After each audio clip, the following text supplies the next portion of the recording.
introducing our speaker. Our speaker is Rachel Rayfun Liu. She is a Fulbright visiting scholar at the Center for East Asian Studies, so a couple buildings over. When she's not here at Stanford, she is a professor at Chongqing University in Taiwan, where she is an expert on comparative health systems. And she teaches a course in that, in health economics, healthcare financing.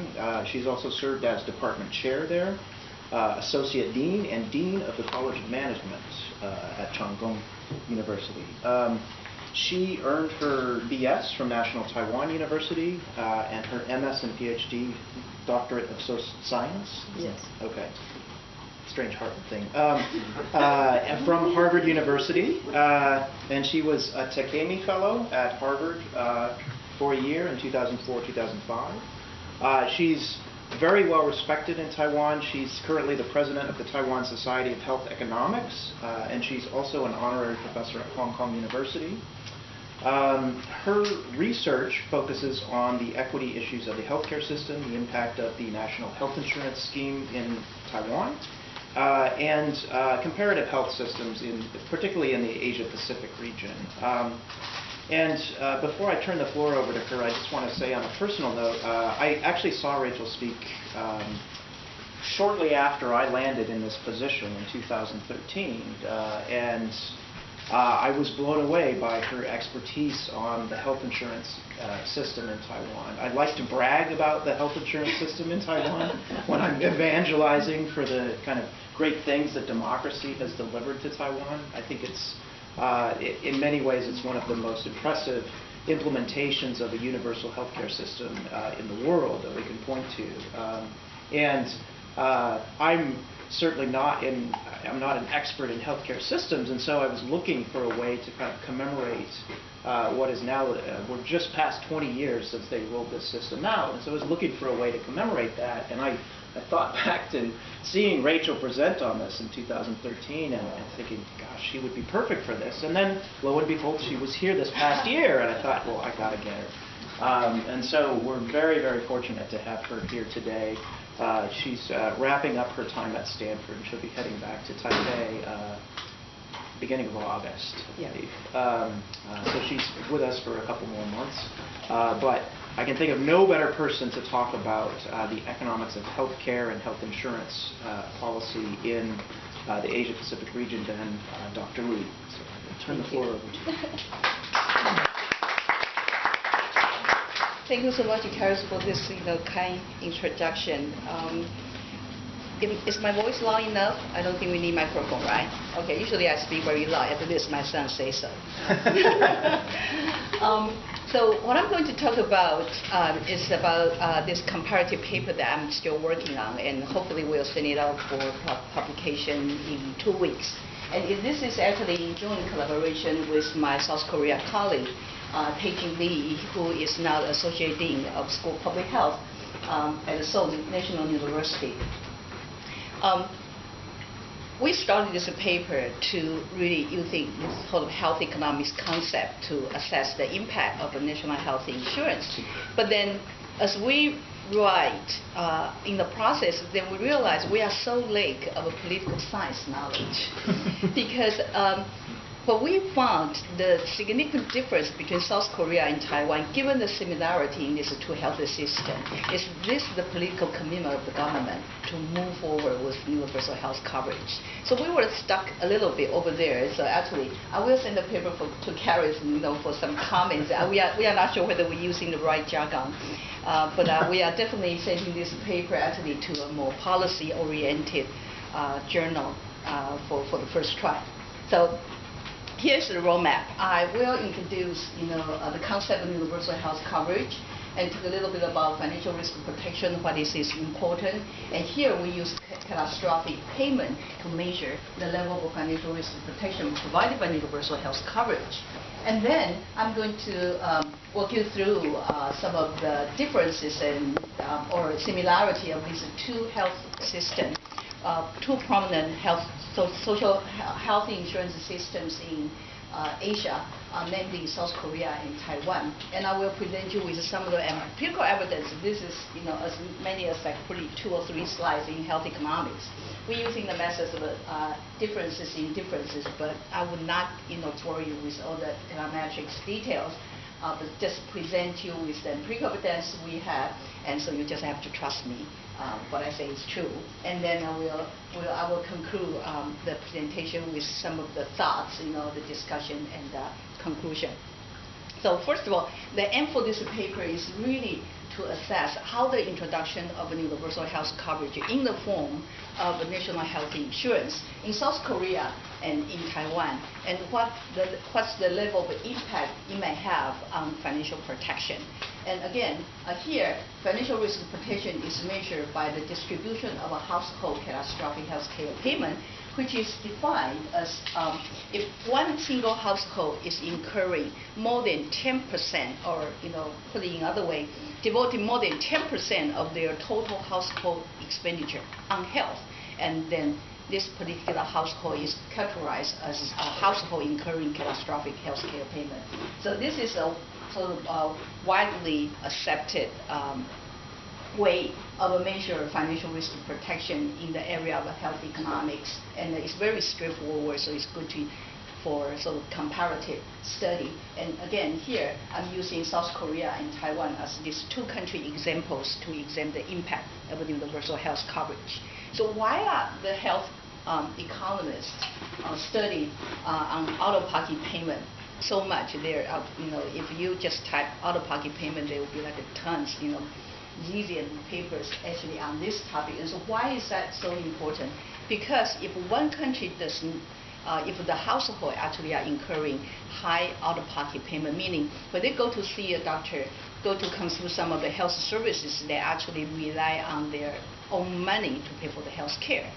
And if that's the case, that just means in this particular country, there's no risk pooling mechanism. And so household, if they have to pay out of their pocket for the health services they need, either for sort of the socially disadvantaged household, what is likely to happen is either they'll get bankruptcy.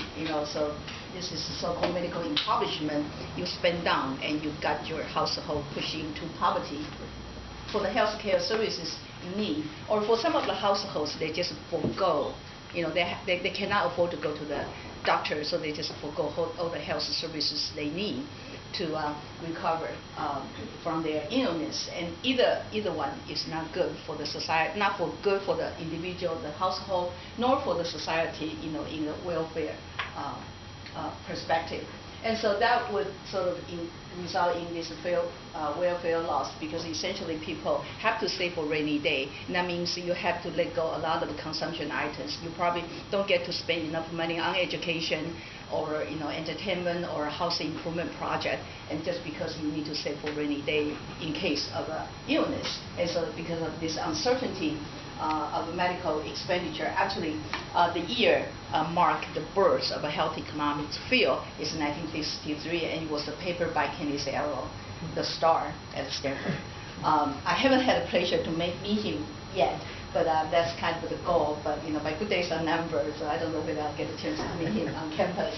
I was told that he still shows up in the campus. And the third thing is, if you're going to have such a risk of pooling mechanism, is it likely to result in inefficient market outcome, because the competition is either limited or non-existent. So you have everybody paying out their own pocket. So the providers, so you don't have a collective bargaining power to negotiate with the providers, and so your service market essentially is non-competitive. And as most of the economists do, we like to really have the market competition in place.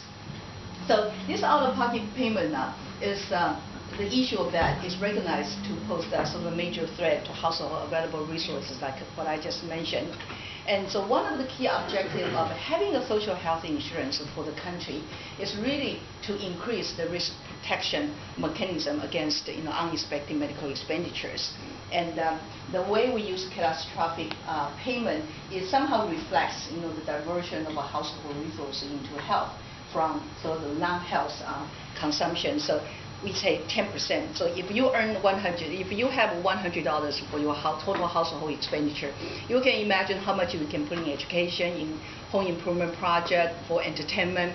But if you have to spend like 10 out of 100 on health, and that we think is catastrophic, because essentially you kind of divert resources from other non-consumption goods into healthcare. So this is the graph proposed in a WHO report in 2010. So what WHO has been driving at these days is really to persuade a lot of countries, especially the developing economy, moving towards universal health coverage. So there are three aspects about universal health coverage. The very first one, which is probably easier to attend, is this population coverage. So we want to make sure 100% of the population is covered under some sort of risk pooling mechanism. Either it can be national health services or it can be social health insurances.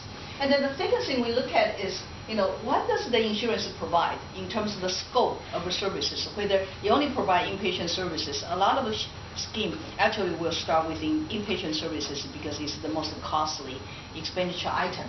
And so, in terms of scope of services, what does it provide? And then the third one is how much people have to pay out of their own pocket. So this is the direct payment in terms of the proportion of the cost that is actually covered by insurance scheme. So any country could start with a little blue box inside this big box. And hopefully, essentially, we're hoping this blue box will fill up this big box. So that's 100% covered in three dimension. But most of the countries, take China for example, they usually move towards this population first because it's easy to measure. So you can easily say, I have 100% of population covered, everybody's covered. But if you look at China, then you see this variety in terms of benefit coverage provided by different insurers. For example, their NCMS, a new cooperative medical system, which is called the rural pool, they provide very little benefit coverage. So even though they are covered, they are not covered when in the face of the illness. They have to pay a lot out of their own pocket, or they just have to let go of the treatment, and then there's a lot of sort of out-of-pocket payment incurred at the point of service. So this is the three dimension laid out by WHO. And so our question for this particular paper is, given the fact that both Taiwan and South Korea have their population 100% covered by their existing social insurance, why the catastrophic distribution of catastrophic payment varies so much between South Korea and Taiwan? And so we set out this journey to find out the answer, what went wrong, why these two countries actually divert on the path to universal health coverage.